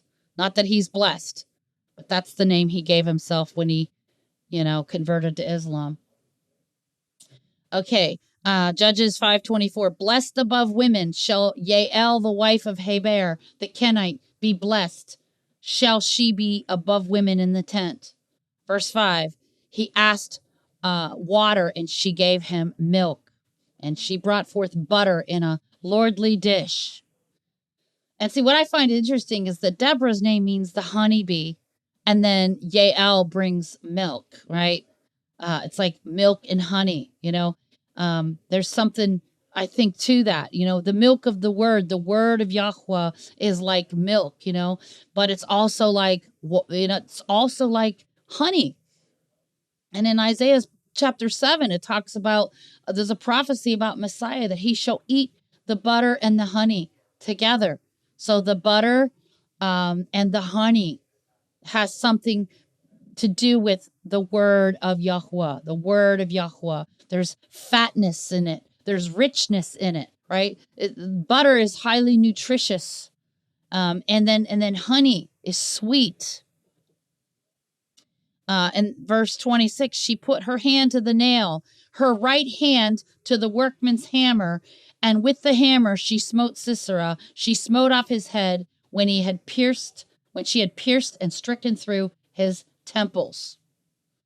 Verse 27, at her feet he bowed, he fell, he lay down at her feet, he bowed, he fell where he bowed, there he fell down dead. See, this is written in kind of a poetic way because this is a song. It was once put to music, but, I know it sounds repetitive, but it's like singing a chorus to a song, Um, the mother of Sisera looked out at the window and cried through the lattice, "Why is his chariot so long in coming? Why tarry the wheels of his chariots?" So the cadence of this whole chapter is like a poem. It has a certain cadence about it. Her wise ladies answered her, yea, she returned answer to herself. Have they not sped? Have they not divided the prey to every man a damsel or two? To Sisera, a prey of divers colors, a prey of divers colors of needlework, of divers colors of needlework on both sides, meat for the necks of them that take the spoil. So let all your enemies perish, O Yahweh, but let them that love him be as the sun when he goes forth in his might. And the land had rest for 40 years. Well, this was a very big deal, what happened here with the Song of Deborah and Barak. Okay, now I'm going to look up, got to go to Facebook and see what the next reading is because I have it written down here. Let's see, we're reading from Matthew 14, 22 through 33. So let's go there. Matthew 14. Okay, Matityahu. Okay, and this is Yahushua. And straightway Yahushua constrained his disciples to get into a ship, and to go before him unto the other side while he sent the multitudes away. Well, this is fitting that this is part of the reading because, I take my Torah portion readings from First Fruits of Zion's website. And it's fitting that they coupled this reading with, Yahushua, helping them to get to the other side, right, in a ship, just like he helped Israel. He's the Malach. He is the one who helped Israel make it across the Red Sea. And straightway Yahushua constrained his disciples to get into a ship and to go before him unto the other side while he sent the multitudes away. So just like the pillar of fire was behind them, right? And the same thing is happening here. Verse 23, and when he had sent the multitudes away, he went up into a mountain apart to pray. And when the evening was come, he was there alone. But the ship was now in the midst of the sea, in the midst again. See, there it is, in the middle. Just like when Israel was in the middle of the Red Sea. They were between the two walls of water. The ship was now in the midst of the sea, tossed with the waves, for the wind was contrary.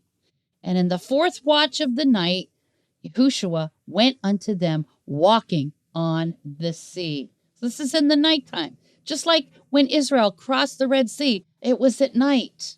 Okay. And when the disciples saw him walking on the sea, they were troubled, saying, "It is a spirit." And they cried out for fear.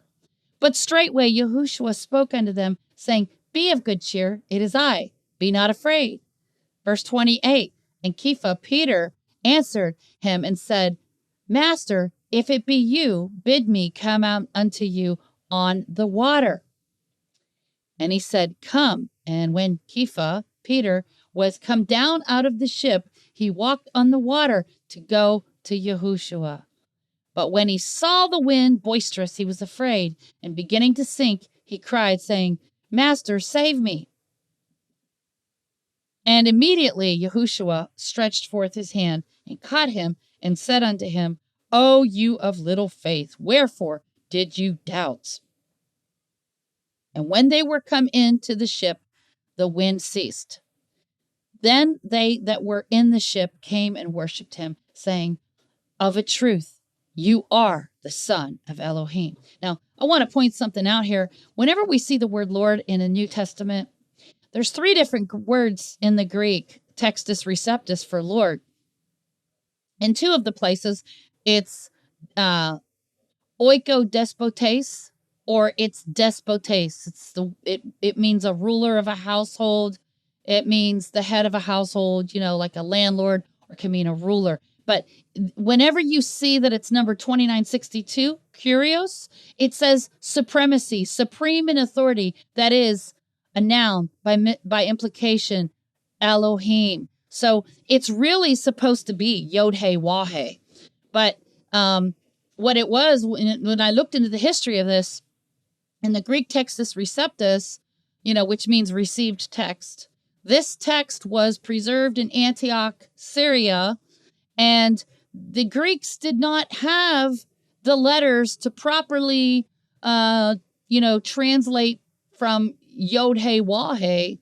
So what they did is they put 2 Greek letters in there, KC, Kappa Sigma, and what Kappa Sigma means is like a place marker to tell the people, whenever you see Kappa Sigma, you're supposed to go to the synagogue and find out from a rabbi or someone who knows Hebrew how this name is to be pronounced. Because they didn't have the right letters in Greek to form the Yod-He Wah-He, so they just put a Kappa Sigma there. Well, then years later, with the King James translation being put together, there was a guy named Erasmus who didn't know what those 2 letters Kappa Sigma meant, so he used this word kurios. Okay, so whenever you see kurios, it's really supposed to be not master, it's supposed to be Yod-He Wah-He. Okay, so there are many times when the disciples were calling our Messiah Yod-He Wah-He, right? So they cried saying, Yahuwah, save me. Okay, so but you don't know this because, we're reading it in this English translation, and even other English translations, even like the Scriptures version, they translate that as master, but really they should be translating it as Yod-He Wah-He. And even the Aramaic English New Testament, Andrew Gabriel Roth, who did that translation, he puts the Aramaic Mar Yah. Mar Yah means master Yah. Okay, so whenever you see Lord and it's the Greek word kurios, then it's the proper name of Yahuwah. It's not, if it's despotes or oikodespotes, it just means a ruler. But when you see kurios, it's Yahushua is manifesting as Yahuwah himself. In fact, there's that passage in 1 Corinthians chapter 12 where, I think it's, let me find it. The apostle Shaul says, for I want you to know that no man speaking by the Spirit of Elohim says that Yahushua is a curse. And no man can say, let me find that passage. It says, Jesus is a curse. I'm trying to find the actual passage.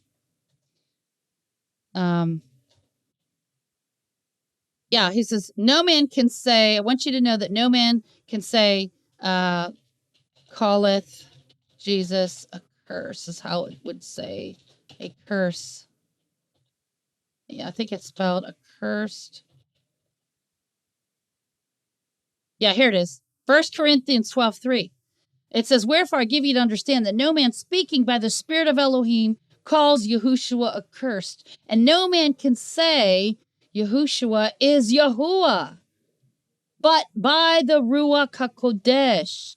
So it's actually saying, because, for years, this verse didn't make any sense to me. When you're reading it, you're like, no man can say that Jesus is Lord. Well, Lord doesn't mean anything. I mean, Lord is just a title. I mean, I have a landlord, so calling him Lord doesn't sound like anything that special. So it didn't make sense. But now you look it up in the English Aramaic New Testament, and it says, no man can say that Yahushua is Yahuwah, but by the Ruach HaKodesh. In other words, it's the Ruach HaKodesh, the Holy Spirit, that gives you the revelation that Yahushua is Yahuwah. Okay? And you wouldn't understand this unless you read it in the Aramaic, okay? Or in the Hebrew. So, that's why when I see the word Lord, even in the New Testament, 1 Corinthians 12:3, okay, 1 Corinthians 12:3 says Kyrios. So whenever you see Kyrios, it's Yod, He, Wah-He. So he's saying that no man, speaking by the Spirit of Elohim, calls Yahushua accursed, and that no man can say that Yahushua is Yahuwah, but by the Ruach HaKodesh. In other words, it's the Ruach HaKodesh, the Holy Spirit, that reveals to us that Yahushua is Yahuwah, manifesting in the flesh. Okay?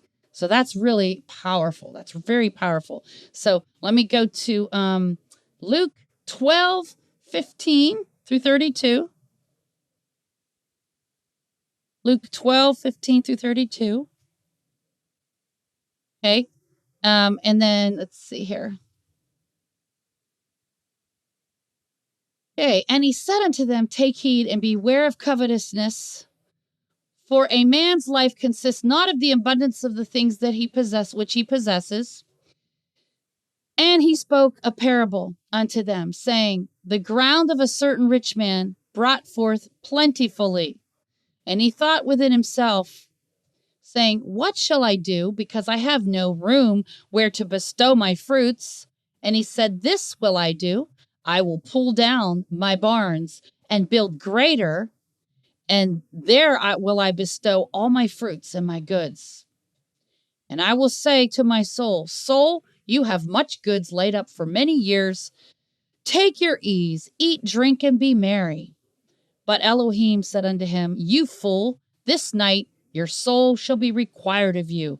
Then whose shall those things be which you have provided? Verse 21, so is he that lays up treasure for himself and is not rich toward Elohim. So see, he's not saying it's wrong to store up.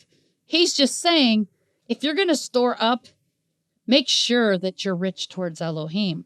It's okay to store up food, and you share some of that abundance with others who don't have, and it's not wrong to store up, but he's like, if your priorities are out of whack and all you care about is the temporal things and you're not rich towards Elohim, then you think that you are safe and secure by the fact that you've stored up all these things, but you're going to be found out to have, to be wanting spiritually. So don't only work towards having financial things, work towards being rich in spirit. And verse 22, and he said unto his disciples, therefore I say unto you, take no thought for your life, what you shall eat, neither for the body, what you shall put on. The life is more than meat, and the body is more than clothing or raiment. Verse 24, consider the ravens, for they neither sow nor reap, which neither have storehouse nor barn, and Elohim feeds them. How much more are you better than the fowls? The birds. And verse 25, and he says, and which of you taking thought can add to his stature 1 cubit? In other words, you can't add to your height. You can't change anything about your height. Verse 26, if you then be not able to do that thing which is least, why take you thought for the rest? Consider the lilies, how they grow. They toil not, they spin not. And yet I say unto you that Solomon, Shlomo, in all his glory was not arrayed like one of these. Verse 28, if then Elohim so clothes the grass which is today in the field and tomorrow is cast into the oven, how much more will he clothe you, O you of little faith? Verse 29, and seek not you what you shall eat or what you shall drink, neither be you doubtful mind. For all these things do the nations of the world seek after, and your Father knows that you have need of these things. But rather seek you the kingdom of Elohim, and all these things shall be added unto you. Verse 32, fear not, little flock, for it is your Father's good pleasure to give you the kingdom. Verse 33, sell that you have and give alms.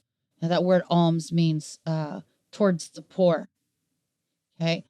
Provide yourselves bags which wax not old, and treasure in the heavens that fails not, where no thief approaches, neither moth corrupts. For where your treasure is, there your heart will be also. Will your heart be also? Okay, and let's go to verse 15 or chapter 15, 11 through 32. Okay. Luke 15, 11 through 32. And he said, a certain man had two sons, and these two sons are obviously, a picture of the two houses of Israel. And the younger of them said to his father, Father, give me the portion of goods that falls to me. And he divided unto them his living. There's that division again, because the two houses after Solomon died, they became two separate kingdoms. And not many days after, the younger son gathered all together and took his journey into a far country, and there wasted his substance with riotous living. And when he had spent all, there arose a mighty famine in that land, and he began to be in want. And he went and joined himself to a citizen of that country, and he sent him into his fields to feed swine. In verse 16, and he would fain, and that in King James means covet, or desire. So he desired to be filled, to fill his belly with the husks, in other words, probably corn pods, right? With the husks that the swine did eat, and no man gave unto him. So in other words, he couldn't even eat the pig food. And when he came to himself, he said, how many hired servants of my father's have bread enough to spare, and I perish with hunger? I will arise and go to my father, and will say unto him, Father, I have sinned against heaven and before you, and am no more worthy to be called your son. Make me as one of your hired servants. And he arose and came to his father. But when he was yet a great way off, his father saw him and had compassion, and ran and fell on his neck and kissed him. And the son said unto him, Father, I have sinned against heaven and in your sight, and am no more worthy to be called your son. But the father said to his servant, bring forth the best robe, and this word robe, this tells us this is indicative of the white robes of righteousness to those that repent, that Yahuwah gives us a white robe of righteousness. And he says, put it on him and put a ring on his finger. And see that word for ring, in the, the Greek word is daktulios, okay? But it's also in other places it's translated as signet. The Latin is signet. A signet ring means signature, the name. Because see, back in those days they had a ring with the family name on it, the family stamp. You would stamp it, a piece of clay on a document, and you would put the family crest on that ring. So basically the robe has to do with atonement. He's covered by the blood. When we're covered by the blood of the Lamb, we are covered. Our sin is covered. In fact, Yom Kippur, Day of Atonement, literally means day of covering, because the root word for atonement is kafar, which means to cover. So the robe represents blood atonement, being covered. Our sins are covered. The ring represents the family name. And it says, and shoes on his feet. Now, why is that important? Because the feet in Scripture always have to do with our inheritance. Remember, Esau was the one who was the biological older son in the womb of Rebekah, and Jacob, he was the younger son. But Rebekah, when she was pregnant with these twins, she had a word from Yahuwah, and he told her, the older shall serve the younger. And so, in other words, even though biologically speaking, Esau was supposed to be the firstborn. He was the heir to the family, the family's wealth, the inheritance. He despised his birthright. He despised his inheritance. And Jacob was the one who grabbed his brother's heel. So he was grabbing his brother's heel. The word heel has to do with the inheritance. And remember the prophecy of Genesis 3:15, where Yahuwah says, the seed of the woman, which we know is Messiah, the seed of the woman will crush the head of the serpent, but he would bruise the heel. So the serpent would bruise the heel. The heel has to do with the inheritance, the birthright. But remember when Yahuwah told Joshua, the son of Nun, and the children of Israel, he said, every place upon which your foot shall tread, I have given it to you. So every place where their foot landed, he says, I've given it to you. He did the same thing with Abraham. He had Abraham walk the entire distance that he was giving him. And he said, this is the land I've given to you and to your descendants. And then remember, Messiah washed the feet of his disciples the night before he died. Now, why did he wash their feet? Because the feet represent inheritance. It represents your birthright. So the fact that he's giving him new shoes, what happened? This son gets a double portion. He wasted the first part of his inheritance. He didn't deserve a second one. But nevertheless, even though he didn't deserve it, the Father gives him another inheritance. He puts shoes on his feet. The feet have to do with the birthright. It has to do with the inheritance. And he's covered by the blood of the calf. He slaughters a calf for him. The robe represents the white robe of righteousness when we're atoned for, when we're covered by the blood of the Lamb. The ring has to do with the signet ring, the name, the family name, the father's name. In Luke 15:23, he says, and bring here the fatted calf. Now, why the calf? Why not a lamb? Because the Messiah, Yahushua, fulfilled the pattern of the red heifer. The red heifer, not just the Passover lamb, but also the red heifer. In Numbers 19, we read the purpose of the red heifer. Whenever the whole nation has been guilty of innocent blood, when they shed innocent blood in their land, what they're supposed to do is take a spotless, perfect red heifer, and they're to escort that heifer outside the city limits of Jerusalem. It's the only sacrifice that's done outside the city limits. All other sacrifices are done in the temple. But the fatted calf is the red heifer. It's the only sacrifice that's done at the base of the Mount of Olives. It's the exact same place where our Messiah was killed. So he was portraying the role of the fatted calf. And what they do is they actually kill the heifer. They burn the ashes. They burn it down into ashes, and they make a cleaning solution with these ashes. They mix it with water, and it's to be used to cleanse all the articles of the temple whenever the temple becomes defiled. And this solution is so powerful that if you don't wear gloves, it will burn your skin. But what's interesting is that it says in Numbers 19 that the ashes of the heifer are to be collected into a brand new container that has never been used. Well, Joseph of Arimathea donated his brand new tomb, and never a dead body had been laid. So when Messiah left the city limits of Jerusalem, he was taken out of the camp. He was displaying himself as the red heifer that cleanses the altar. You see, their Passover lamb that year would have been completely disqualified because that morning they shouted, "Crucify him." They shed innocent blood. But what did he do? He even portrayed the red heifer that cleanses the altar. And even the people that took his body down from the cross, they would have been considered unclean, and they would have been unable to participate in the Passover because they were unclean from touching a dead body.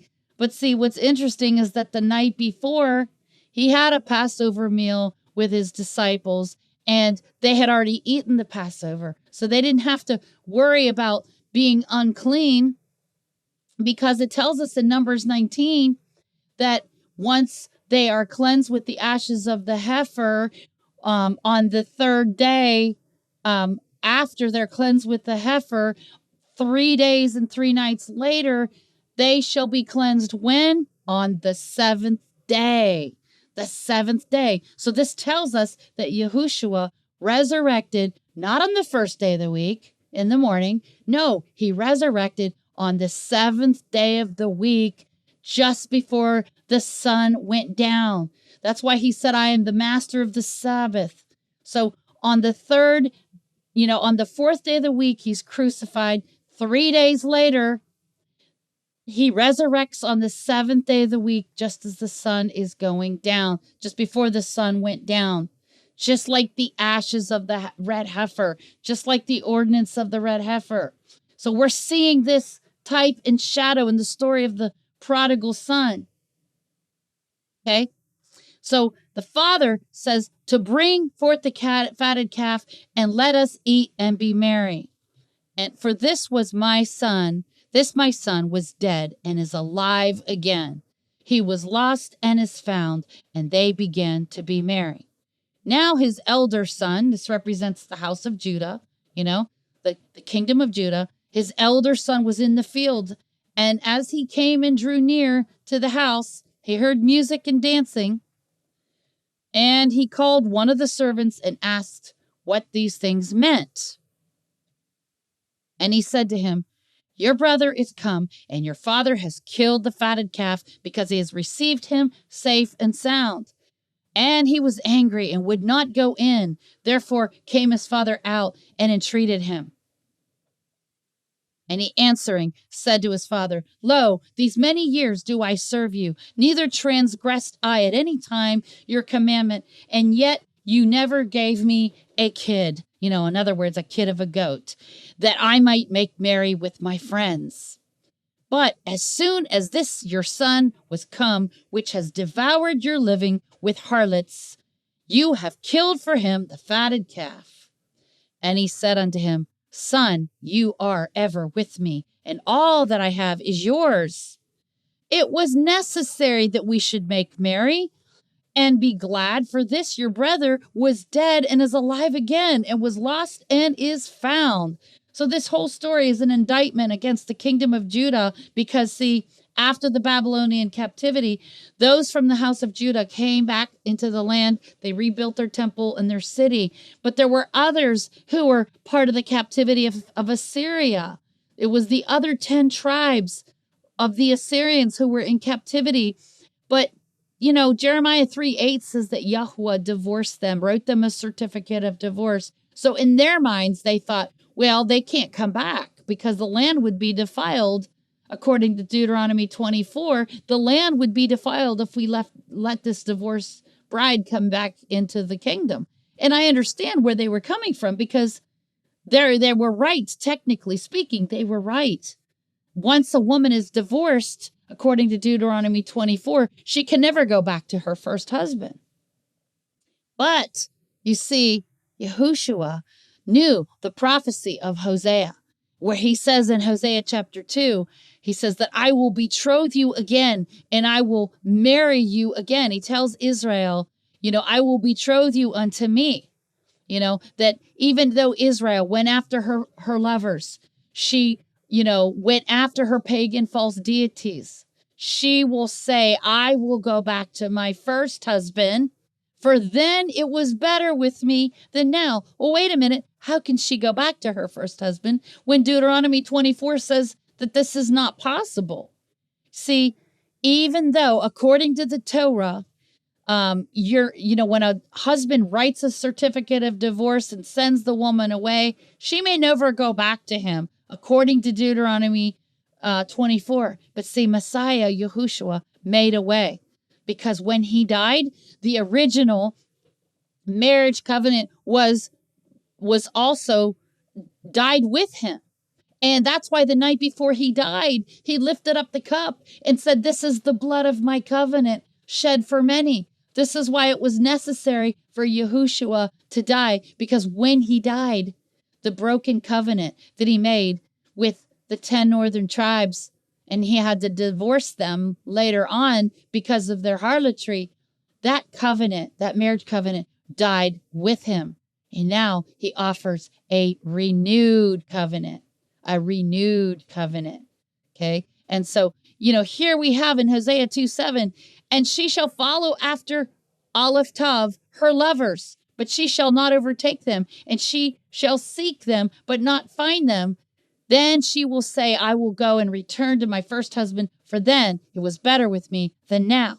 See, this isn't possible according to Deuteronomy 24. But here we see a prophecy that it will happen, that those who were divorced by Yahweh and given a divorce decree in Jeremiah 3:8, that they would still be able to come back to him somehow. And that's what Romans chapter 7 is all about. Because if you go to Romans chapter 7, you'll understand exactly what Paul means when he says, "Know you not, brethren, for I speak to them that know the Torah, how that the Torah has dominion over a man as long as he lives. For the woman which has a husband is bound by the Torah to her husband so long as he lives. But if the husband be dead, she is loosed from the Torah of her husband." Now, of course, if the husband divorces her with a legal writing of divorce, then they're not married anymore. Legally, in the eyes of Yahuwah, they are legally divorced. But when Paul says that she's bound by the Torah to her husband so long as he lives, that's provided he doesn't divorce her, right? But we know that Yahweh did divorce Israel. So then he says in 73, "So then, if while her husband lives, she be married to another man, she shall be called an adulteress. But if her husband be dead, she is free from that law." Which law? Not the entire law of Moses. Which law is she free from? She is free from that law, the law of her husband, meaning the law of Deuteronomy 24. She's free from that law so that she is no adulteress, though she be married to another man. See, in other words, once the husband dies, she's free to remarry because that marriage covenant dies with the husband. And that's why Paul says, "Wherefore, my brethren, you also are become dead to the Torah by the body of Yahushua, by the body of Messiah." Now, he doesn't mean the whole entire law of Moses. What he's referring to is the law of divorce, which is outlined in Deuteronomy 24. He says, "Therefore, my brethren, you also are become dead to the," and see, whenever the word "the" is a separate word from law, right? That's not referring to the Torah, okay? But whenever the word "the law" is together, then it's referring to the Torah, the entire law of Moses.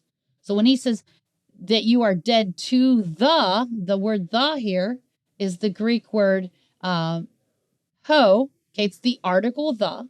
Dead to the, not the whole law of Moses, the law of Deuteronomy 24. The law by the body of Messiah, that you should be married to another, even to him who is raised from the dead, that we should bring forth fruit unto Elohim. So, in other words, the only reason why the 10 northern tribes that were divorced were allowed to get married to Yahuwah again is because Yahushua died. He's the husband that dies, okay? In the process of his dying, the covenant, the original covenant that they broke, dies with him. Now he can form with them a renewed covenant, okay? That's the end of our study, and we can go ahead and have discussion. Yahuwah bless you and keep you. Yahuwah make his face shine upon you and be gracious unto you. Yahuwah lift up his countenance upon you and give you shalom. We hope you've enjoyed today's broadcast and that you are encouraged in your walk with Messiah. For more teachings, subscribe to our YouTube channel and click the bell to be notified of our latest content. Visit Maria's many blogs at doubleportioninheritance.com. That's doubleportioninheritance.com. This ministry is made possible by the prayers and support of listeners like you. To make a donation by PayPal or Venmo.com, use the email address doubleportioninheritance@gmail.com. That's doubleportioninheritance@gmail.com. On behalf of Maria and Gary at Double Portion Inheritance Ministries, may Yahuwah bless you.